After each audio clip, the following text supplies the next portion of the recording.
Here I've got HUAWEI Mate 30 and let me show you how to activate power saving mode on the following device. So at first let's open the settings, then find and pick battery, and here smoothly by tapping on this switcher you can activate power saving mode. Just click on enable and that's it. From now on your device is in low power solution, so it will run way longer.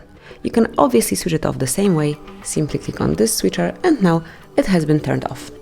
For some extreme situation you can use ultra power saving mode, but only few applications will be allowed there, and then just click on this switcher, click on enable to activate ultra power saving mode. As you can see, you've got dark dim and also only some of the applications, just 3 of them, are active. If you'd like to switch off ultra power saving mode, tap on exit icon and then confirm that you would like to go back to the normal mode.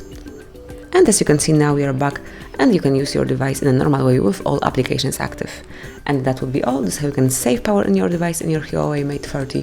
Thank you for watching, please subscribe our channel and leave the thumbs up.